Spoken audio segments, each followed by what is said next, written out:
Hello and welcome, ladies and gentlemen. Special welcome to SATV's International Affairs Special Edition. My name is Rashid Kanchan as host, and we will have a very terrific panel today because yesterday the nation has received a budget declaration from the finance advisor Dr. Salahuddin Ahmed. So there are mixed actions, reactions are going on in media from different business associations and chambers. We will have one of the very distinguished business leader, Habibullah N. Karim, who was the former president of BASIS in IT sector, and we have in studio our regular international affairs commentator Shamsul Alam Pantho, and at Zoom we will catch Fazlul Haq, a very prominent business leader. He was the former president of BKMEA. Let us start from our international affairs commentator Shamsul Alam Pantho. Sir, what are you going to pick from international edition today? Thank you, Mr. Kanchan. A very warm welcome to Mr. Karim as well for being here. Let me begin. Also, good afternoon to our viewers. We have a second round of meeting at Turkey regarding Russia and Ukraine talk. However, as the major world headlines, we see a Ukraine assault at a Russian aircraft hangar, which has taken a storm on social media. Aside from this, we have Donald Trump doubling steel tariffs to 50% on Wednesday. It's regarding Nippon's acquisition of US steel. Aside from this, Mount Etna has erupted in Sicily's Mount Etna. We see that a lot of tourists were escaping the field for their own protection and safety. And also we have the NATO Secretary General's joint press conference at the B9, Bucharest 9, also known as the Vilnius Summit. So there are various subjects. I can also add one thing. In retaliation to Ukraine's attack to Russian airways and 40 Russian aircraft has been destroyed, Russia attacks retaliated to Ukraine. Russian forces continue assaults according to different news sources across Ukraine. On 3rd June, I mean today, a missile strike in Sani resulted in the death of multiple injuries. Additionally, shelling in eastern regions killed at least 1 and 5 civilians dead. 5 civilians also dead, with incidents in Karamask.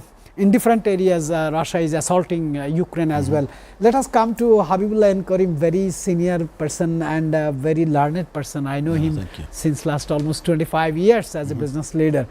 Yesterday, the nation has received the upcoming fiscal years 2025-26 national budget, mixed of chocolates. People are telling it mixed of chocolates, some sour, some sweet, some salty. As a business leader, you have keen observation on the national budget, I know. What is your first impression on the gross budget at a glance? Well,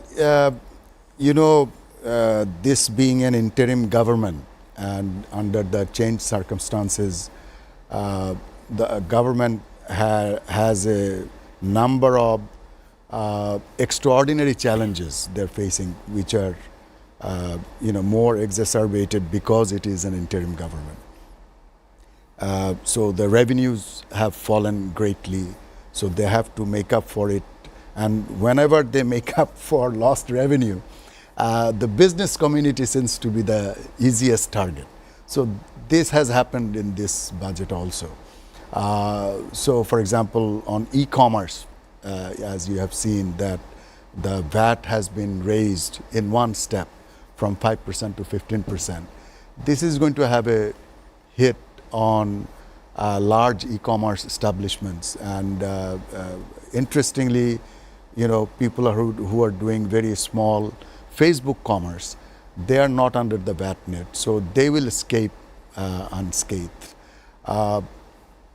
In terms of the taxation regime, which is across the board, I'm a bit surprised that the top bracket for income tax has been raised to 30%, and then also including supplementary taxes, it can go up to almost 40%. That I find a little strange in the sense that, if you take statistics of taxpayers, you'll find that usually nobody pays at the highest tax bracket. Whenever you raise upper tax brackets, there tends to be more tax evasion. So I don't think from a philosophical standpoint this is a good strategy. This should have been rather mitigated through expanding the tax net as opposed to raising income taxes on the good taxpayers. So this was another thing which caught my attention. But in general, there hasn't been too many surprises. As I said, this being the budget by an interim government, they have too many restrictions on their hands. It is as if they're doing a budget while they're being in a straitjacket. Sir, if you just allow me 30 seconds Sure. to interrupt. Critics are saying this is the photocopy of national budget approved in the parliament in 2024, which was the national budget of fiscal year 2024-2025. Right. But before that, the regime has changed, new government has come. This same very economic advisor, finance advisor, has executed the previous government's budget, 9,97,000 crore budget, and 9,70,000 crore. And yeah. the same budget is a photocopy, people are saying. But difference is in that government, 2024-25, there was some development programs, infrastructural budget, huge construction budget, huge metro budget. But this government has stopped almost all development work. But why the budget size is almost same? That's why critics are getting chance to say that it is a photocopy of that budget. What is your comment on that? Well, generally speaking, yes, there are no structural changes. So budgetary framework remains the same. So it may seem that it's a continuation of the same framework. But as I said, that I don't think the government had too many instruments of change in their hands when it comes to fiscal management. In terms of the size of the budget, I think it's slightly lower than last year's. 8,000 crore. Yeah, so marginally lower than last year. Usually we see the budget volume or the size increases by about 10 to 20% each year. So this year at least they curtailed it somewhat. I agree with you that given the size of the development budget, which has been drastically reduced, maybe the overall budget size could have been further reduced. But then we haven't had chance to pour through all the details to figure out exactly what is there. But generally speaking, I would agree with you that it is the same framework. Yes. Same framework, sir. Thank you very much. And I want to do a different kind of questions to our international affairs commentator, who is actually keenly watching the international top headlines, but also he has interest about the national budget, as we are talking before. My question is, this government has an answer for the same size of budget. They did not officially comment on that, but as a journalist we have got some information that government says we have to repay some of the undue payment of the donors and foreign aids. That's why the budget size is almost same, though development work is stopped, but we did not stop the foreign repayment. What is your comment on that? Thank you, Mr. Kanchan. Actually, we have to see the needs of the people in Bangladesh. Certainly with this kind of budget, we know we are tackling a poverty line issue. Most of the community is below that line. They are struggling to make the ends meet. Not just that, we've seen that much of the Bangladeshi population would be better fared if they had a budget that was beneficial to the people. Not just this, the budget has to be more descriptive. In what sectors are we going to increase the taxation, what sectors are going to be less looked at. It has to be much more formal. Not just that, we have to check what kind of requirements we will have in the upcoming year. In comparison to most major nations, their military spending has gone up drastically. You can see in the European nations, also in the UK, everyone is focusing on a military spending increase. Maybe we should think about what kind of military spending budget we have or we've had and increase that couple of fold. Sir, thank you very much. Ladies and gentlemen, we have got in Zoom another very distinguished business leader, Fazlul Haq, who was the former president of BKMA, Bangladesh Knitwear Manufacturers Association of Bangladesh. And recently, one of his article, I have been opportunity to read that article. He presented it in Foreign Investors Chamber of Commerce and Industries meeting, FICCI. The article was the apparel industry companion to economic progress. In his article, he emphasized that Bangladesh's garment export sector has quietly become a key driver of the nation's economic development despite so many challenges. Mr. Fazlul Haq, thank you very much for joining with us. Can you hear us properly, sir? Yes, sir. I'm hearing you. Thank you very much. Once again, I appreciate your time to SATV, and my question is, nations received national budget for the fiscal year 2025-26, and I know every year we see that from some actions, reactions, comment or analysis from organizations like BKMA, and you have successfully led that big organization. What is your comment on this time on budget? Thank you for inviting me. And the first thing I would like to say that this budget is nothing special to me. So far I understood, so far I have read the details as far as possible to me, because it's a big document, you all know, and we are not the technical guy to understand all the technicality within this 12 hours or 14 hours of time. But so far I understood there is nothing special in this budget, and it is just a continuation of the previous budget, just readjusting some figures to keep the the accounting statement, something like this, that to be more or less same. There is nothing as a citizen, not as a ex-president of BKMA even, that I was expecting something drastical change in the budget addressing the issues when they will, but I see there's nothing new, only adjusting some here and there. But on top of that, what actually we are already a little bit, there is a lot of taxation in different names, and we still to understand all the details, and that certainly will increase our ODs in coming days for sure. As of now, I'm sure there is nothing. I think we can say that it actually make us pleased that not only the government owners but the other businessmen or the probable investors. So that's my summarized understanding in last 12 hours or 14 hours. Sir, very articulated response, but I have a query is that the businessman, the analyst, the economist and the critics are saying that according to this budget, bank interest will go high. It will be threat for the businessman, for the investors. The inflation will have to, the nations will have to face a terrible inflation, VAT, taxation, policies and collections, pressure on NVR.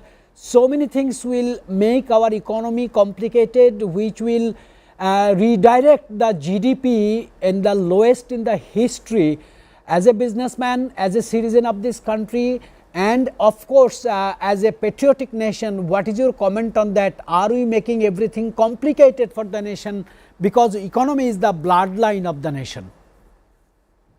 Yeah, I think my comments is something a little bit, maybe I would look like my own comment that in the budget they fixed 5.25% GDP growth and bringing down the inflation rate up to 6.5, if I'm not wrong. So, but the steps they have taken, none of this goal is looking to be achieved. To be that's, I'm not a very expert.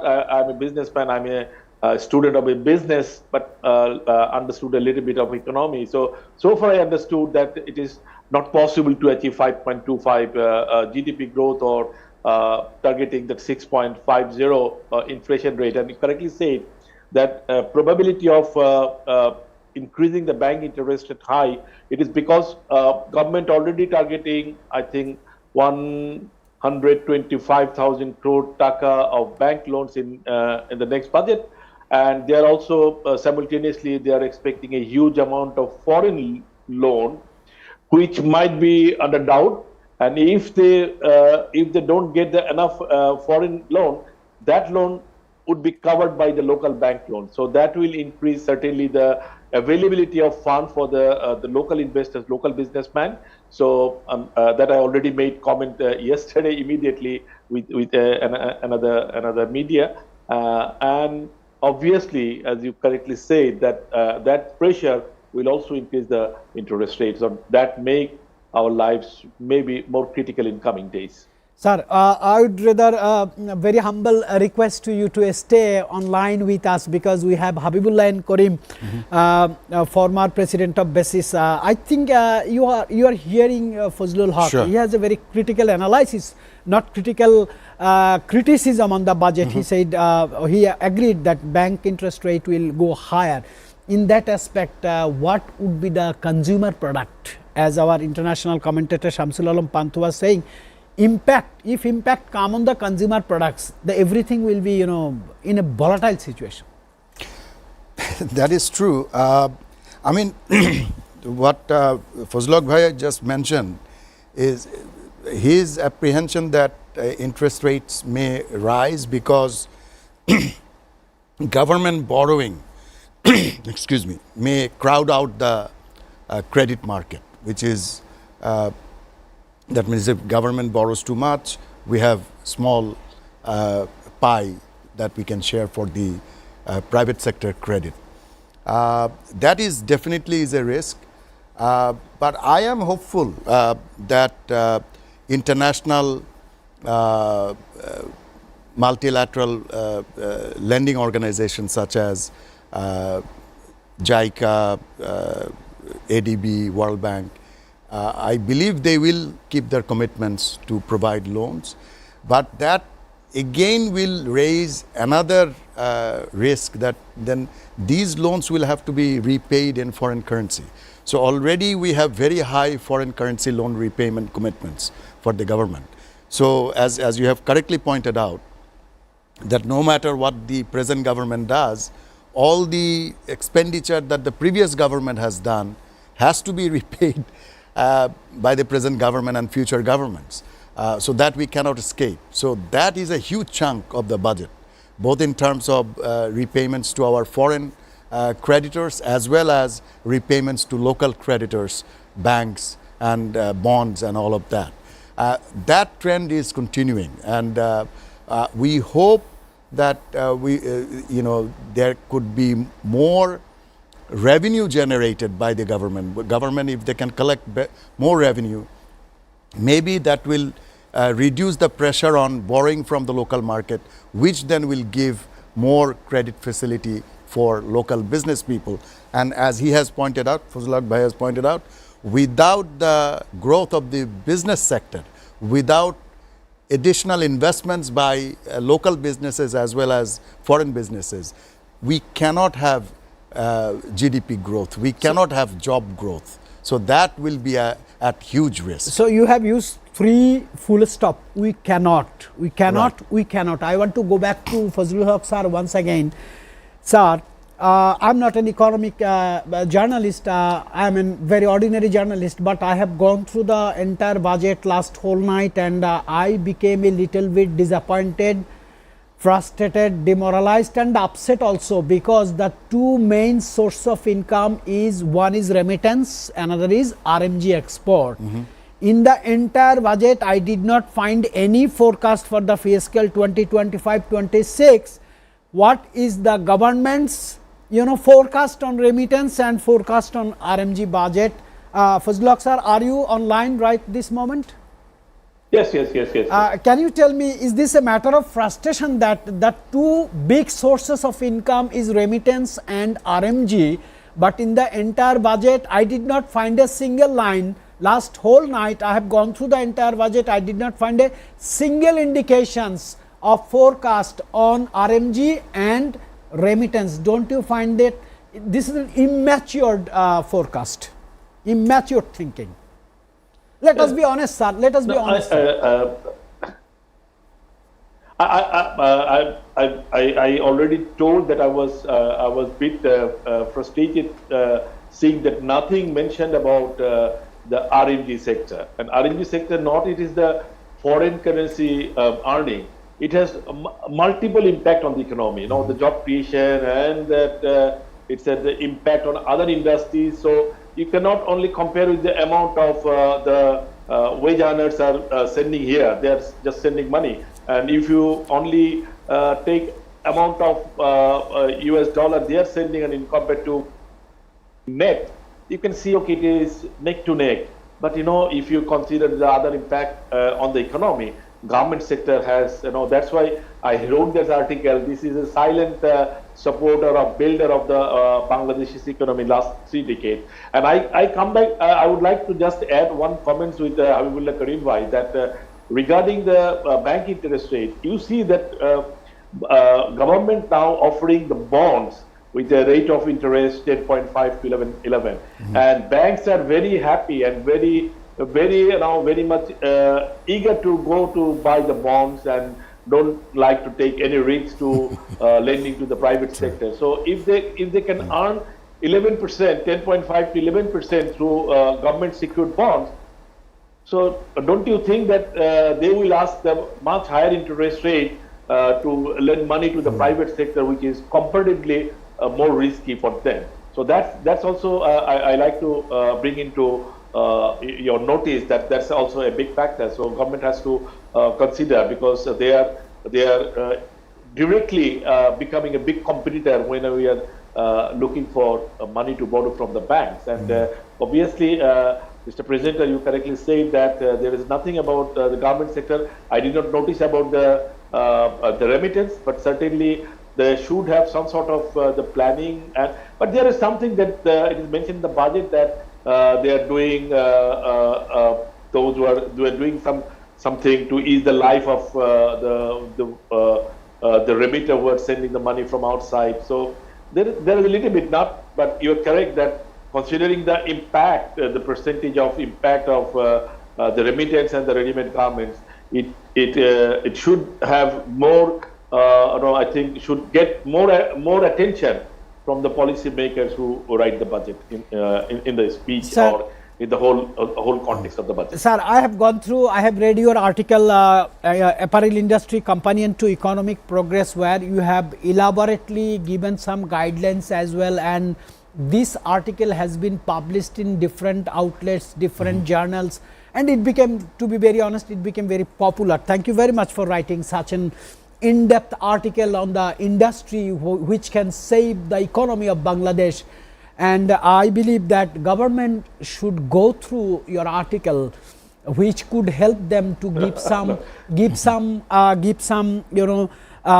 facilities to the garments industry, because if we cannot save RMG, and if we cannot encourage remittance, to be very honest, as a very civil citizen of this country, very ordinary citizen of this country, I can tell you that the economy of this country is going to be under control by some other countries, some other nations, which prescription is going to be seen in the budget declaration. Some critics says, I don't want to go for that debate. I want to request you, sir, please be with us in this discussion, because we have some other issues to discuss regarding the RMG sector, remittance and other export goods, our ports, our cheap labor, our electricity, our power generation. I will request you to stay a few more minutes with us. I want to come back to our international commentator. You are a young generation entrepreneur. You are running business in different sectors. What do you think? What impact you will have to face after this budget, because it is the same copy budget we see and critics also says. What is your opinion, sir? Thank you, Mr. Kanchan. As you know, we also work and operate in the tourism industry. An industry official has said we are the first to get damaged and the last to recover in any given circumstance. We've seen an ousting of a previous government, and we're still in the transition of power.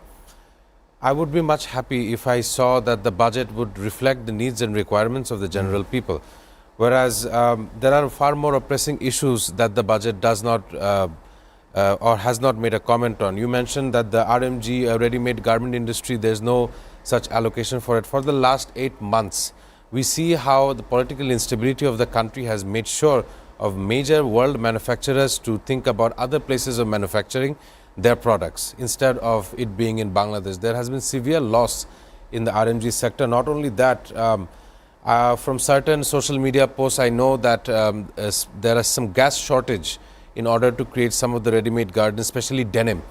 So in my understanding, even in the tourism industry, we see that some of the prices of raw materials has gone up, such as beef. We have a long-standing complaint about imported beef, the imported steaks. We are not being able to gain them as or receive them as easily. So in my opinion, the budget should be more people-friendly rather than serving the purpose of the interim government. Say in one word, are you happy with this budget? Absolutely not. Ladies and gentlemen, we are hearing from distinguished panelists. I should say I have a very terrific panel today, very knowledgeable, very conscious what is happening in this country, because everybody we love our country. We'll be back after a short break.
Welcome back, ladies and gentlemen. We were discussing the national budget. We have two distinguished businessmen in studio. We have Habibullah and Karim, and at Zoom we have Fazlul Haq, who was the former president of BKMA, one of the largest sector in Bangladesh in RMG. I want to get connection with Fazlul Haq, sir. My question is to you.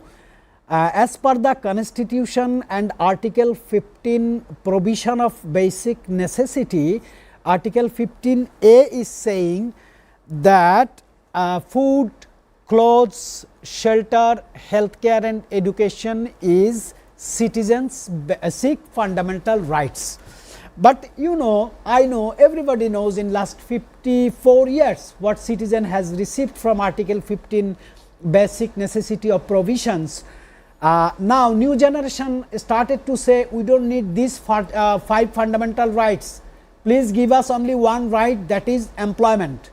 Give us job, help us to do business, help us to start up, let us do business. We will fulfill that 5 fundamental rights which is written in the Constitution, but result is zero. Nobody is getting anything except some subsidies in few sectors like healthcare, agriculture, sort of things. New generation is directly telling to government that give us employment and surety, we will recover that 5 things. This is one. And according to Constitution, budget has to be approved in parliament with majority votes of the parliamentarians, but this time we do not have parliament. So advisory council will approve the budget. Still we have 1 month to pass the budget.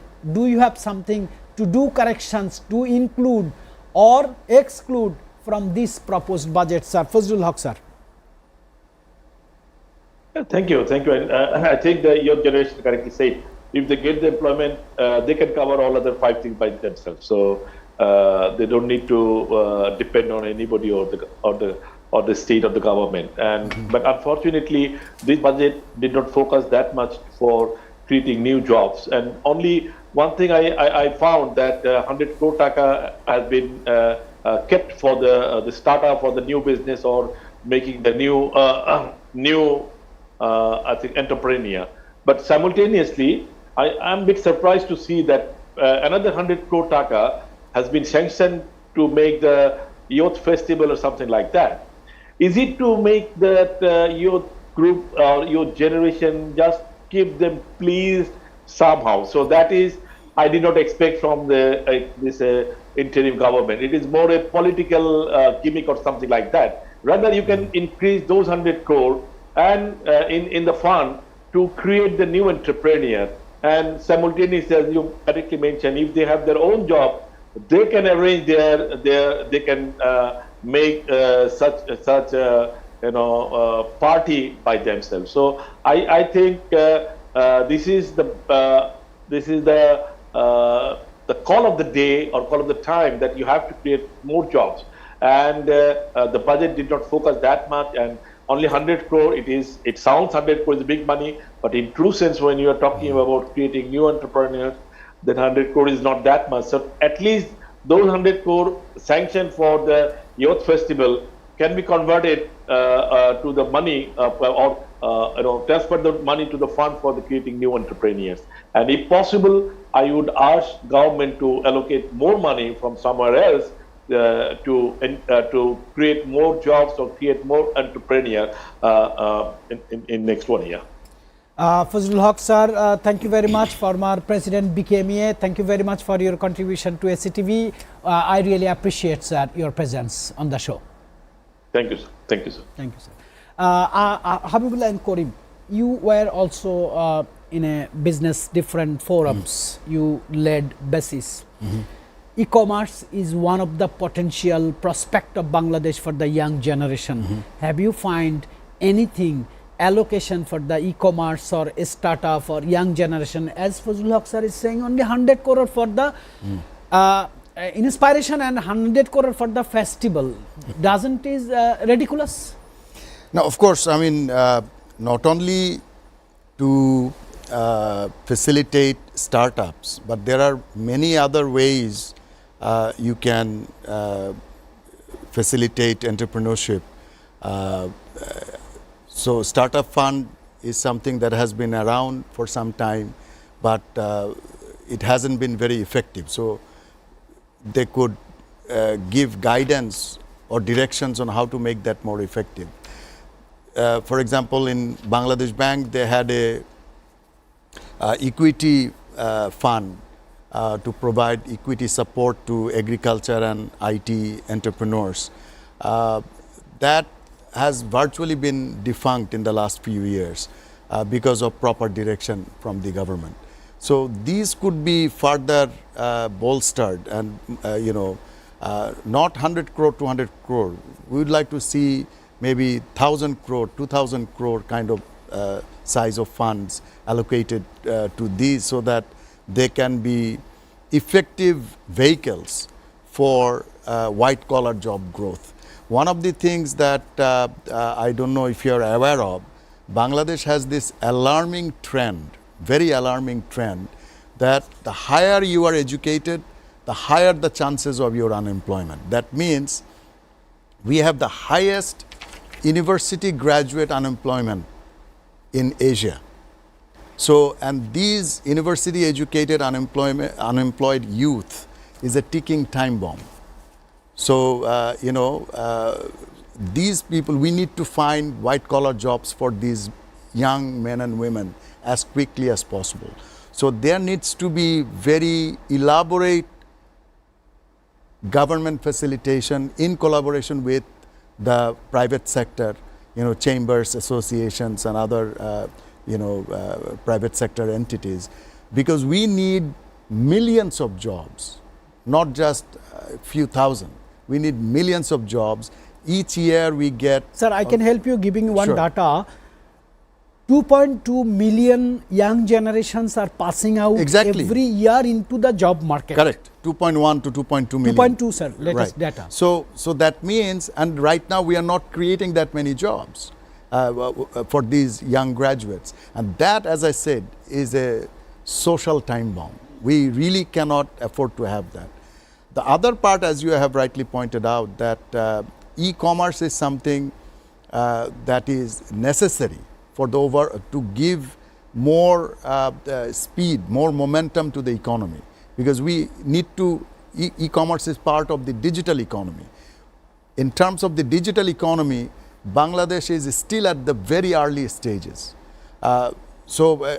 You also know that because of the political turmoil and the economic, more than the political economic turmoil in the last almost 2-3 years or longer, our poverty rate has actually crept up instead of going down.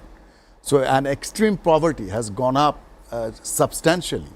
So, the only way we can arrest that process, only we can stop poverty from going up instead of going down, is by increasing employment at all levels of society and all parts of the country. And one of the ways we can do that is by incentivizing digital economy. These poor people who are going from from bad to worse, they need credit support, and existing banking structure cannot give support to such people. So you need digital vehicles for that. You need digital banks. You need fintech, innovative fintech entrepreneurs, startups. You need so these people need to be incentivized. These people need to be brought into the mainstream economy. Very, very articulated presentation, sir. I'm sure I was watching that our international affairs commentator, Mr. Shamsul Alam Pantu, is taking notes from Fazlul Haq sir and from you as well. I'm sure he has something to add or to debate, because one thing I want to say, as a governor, Salahuddin Ahmed was a very successful governor. He's a gentleman, no doubt about it, but at the age of 87, he could not connect the dots of young generation thoughts. What's your comment? Thank you, Mr. Kanchan. According to Mr. Karim, he did mention about fintech development in the country.